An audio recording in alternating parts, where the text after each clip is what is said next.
తాను తప్పించుకోలేని ఈశ్వర శాసనమైన సంఘటనకు ప్రమాదం అని పేరు శాస్త్రంలో.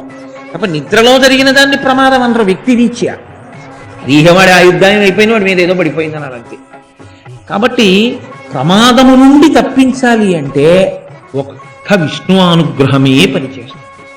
కాబట్టి ఇప్పుడు నిద్ర లేచినదాదిగా శౌచముతో ఉంటారని ఏమిటి నమ్మకం? ఎప్పుడూ శౌచంతో ఉంటామని నమ్మకం ఏమైనా ఉందా? ఉండదు. కాబట్టి విష్ణు సహస్రనామ స్తోత్రాన్ని చేసేటటువంటి వారు ఏ నియమం పట్టించుకోవడం కోసమో విష్ణు సహస్రనామ స్తోత్రాన్ని విడిచిపెట్టేయమని చెప్పలేదు. నేను స్నానం చేసి చదువుకుంటానండి అంటే వద్దు అని నేను అంటలేదు. కానీ ఏమండి, నాకు విష్ణు సహస్రం లేవగానే ఒక్కసారి క్షీరోధన్వత్ ప్రదేశే శుచిమణి విలసత్ సైకతే మౌక్తికానాం అనుకుంటూ మొహం కడుక్కోవాలనుంది అని మీరు అన్నారనుకోండి, అలా వద్దు అని నేను అనకూడదు. ఎందుకో తెలుసా? విష్ణునామం చెప్పేటప్పుడు ఏకవస్త్ర అయినటువంటి ద్రౌపది చెప్పింది. ద్రౌపదీదేవి మహాభారతంలో సభకి ఏడ్వబడ్డప్పుడు ఆవిడ రజస్వలా దోషంతో ఉంది, ఏకవస్త్రగా ఉంది ఆవిడ. ఆ సమయమునందు 10 మందిలోకి వచ్చే సందర్భం కాదు. అటువంటి ఆవిడ్ని జుట్టు పట్టి ఈడ్చుకొచ్చారు. ఈడ్చుకొచ్చి ఆమె వలువలు ఊడ్చేస్తున్నారు. ఆమె కట్టుకున్న బట్టలు ఆగేస్తున్నాడు దుశ్శాసనుడు. ఇప్పుడు ఆవిడ ప్రమాదకరమైన సందర్భంలో ఉంది. అసలు ఆవిడికి శౌచమన్న మాటే లేదు. ఎందుకంటే బ్రహ్మహత్యాపాతకంలో 4వ వంతు రజస్వలా దోషం. భాగవతం జరిగితే మీకు అర్థమవుతుంది అది ఎందుకు వచ్చిందో అలాగా. కాబట్టి రజస్వలా దోషం ఉన్నవారు అసలు దేనికి పనికిరారు, అసలు చూడడానికే పనికిరాదు. కాబట్టి అటువంటి రజస్వలా దోషంలో ఉన్న వ్యక్తికి రక్షణ ఎవరిప్పుడు? మరి ఇప్పుడు నేను ఏమీ చేయకూడదు అంటే మరి ఈశ్వరుడి యొక్క అనుగ్రహం ఎలా? ఆర్తితో ఎవరిని పిలవవలసి ఉంటుంది? ఆవిడ విష్ణువునే పిలిచింది. ఆవిడ గోవిందా నీవే నన్ను రక్షించాలని ప్రార్థన చేసింది కృష్ణ భగవానుణ్ణి. అంత శక్తివంతులైన 5గురు భర్తలు తలలు ఉంచుకుని కూర్చుండిపోతే తన వలువలు ఊడ్చేస్తుంటే ఆ తల్లి అప్పుడు ప్రార్థన చేసింది శ్రీ మహావిష్ణువుని. నీవు ఏకవస్త్రవయ్యుండి నా నామం చెప్తున్నావు, నువ్వు ఏకవస్త్రవయ్యుండి రజస్వలా దోషంతో నన్ను పిలుస్తున్నావు, ఇప్పుడు నన్ను పిలిస్తే అది అపచారం, నేను నన్ను రక్షించను అని అన్నాడా? తరక్షణంలో అనుగ్రహించాడు. అందుకే విష్ణునామముల యొక్క గొప్పతనం ఎంత గొప్పదో తెలుసా అండి? అసలు శాస్త్రంలో మంచం మీద పడుకుని ఏది చెయ్యడాన్ని అంగీకరించారు. అసలు ఇంకా మాట్లాడితే అనారోగ్యంతో ఉన్నటువంటి వ్యక్తి మాత్ర వేసుకోవడం కూడా మంచం మీద వేసుకోవాలి.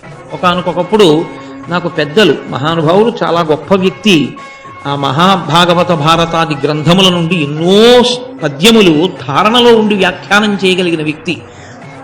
అటువంటి వారు జ్వరం వస్తే ఆ ఊళ్ళో ప్రవచనం చేయడానికి వచ్చి జ్వరం వచ్చిందండి. వస్తే అయ్యో ఒక్కరు ఉంటే ఇబ్బంది అండి, వారి భార్య గారు కూడా లేరు, వారితో రాలేదు అప్పుడు ఆవిడ. పెద్దవారు ఒక్కరు ఉన్నారు, రాత్రి జ్వరం ఎక్కువైతే ఇబ్బంది పెడతారు, మా ఇంటికి వచ్చేసేయండి అని నేను మా ఇంటికి తీసుకెళ్ళి పడుకోబెట్టాను. ఏదో ఈ మాత్ర వేసుకు పడుకోండి అన్నాను. అంటే ఆయన వద్దన్నారు. ఉండండి ఒక్కసారి కోటేశ్వరరావు అని నేను తెల్లబోయాను. శాస్త్రాన్ని పాటించడం అంటే అది గొప్పతనం, ఆచారం అంటే. ఆయన బ్రాహ్మణ పృష్ఠం నేలని తాకకూడదండి, ఏదైనా ఒక చిన్న బట్ట అక్కడ పడేయండి అని చెప్పి ఆ బట్ట మీద కూర్చుని అప్పుడు మాత్ర నోట్లో వేసుకుని మంచినీళ్ళు పోసుకున్నారు. మంచం మీద కూర్చుని మాత్ర వేసుకోవడానికి కూడా ఆయన ఒప్పుకోలేదు. మంచం మీద అసలు ఏ కొత్త బట్టలు కానీ ఏవీ తీసుకెళ్లి మంచం మీద పెట్టరు. దూష్యము.